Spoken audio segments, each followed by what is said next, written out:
ზღვა მისი მესაიდუმლია.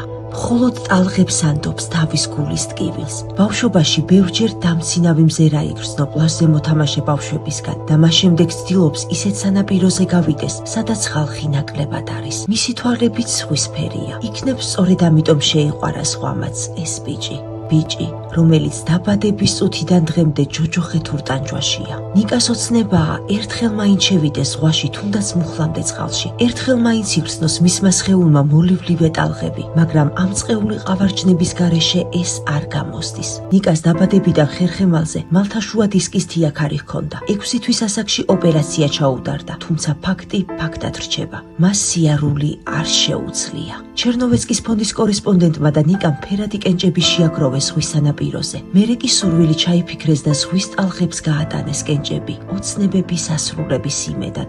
შემდეგ ნიკა ზღვას დაემშვიდობა. ამ წელს ეს მისი უკანასკნელი შეხვედრა იყო ზღვასთან. დღეს ის მშობლიურ მაღალმთიან სოფელ ინწკვირვეთში ბრუნდება, სადაც ზამთარში ისეთი დიდი თოვლია, რომ სახლებს ფარავს და სოფლიდან გამოღწევა ფიზიკურად შეუძლებელია გაზაფხულამდე. როდესაც საბრალო ბიჭი ტკივილებისგან კედლებს ახრის თავს, ვერც ქალაქში ჩამოვა და ვერც სასწრაფო დახმარების მანქანა მივა მასთან. გარდა ამისა, ნიკას ყოველდღიურად სჭირდება მასაჟები, მაგრამ ქალაქში ბინა როგორ დაიქირაოს, როცა ოჯახი სიხატაკეში ცხოვრობს. ზღვის ფერთვალება კეთილმა ბიჭმა რომ ამ ჯოჯოხეთს თავი დააღწიოს, ამისთვის საჭიროა ოპერაცია.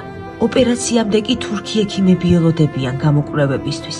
სანამ ზამთარი დადგება, უნდა მოვასწროთ ნიკას თურქეთში გაგზავნა. სოფელ ინწკვირვეთში მალე მოთოვს და ის ოცნება, რაც ნიკამ ზღვის ტალღებს გაანდო, თოვლში გაუჩინარდება სამუდამოდ. გადარიცხეთ ნებისმიერი თანხა ჩერნოვეცკის ფონდის ოფიციალური საიტის მეშვეობით.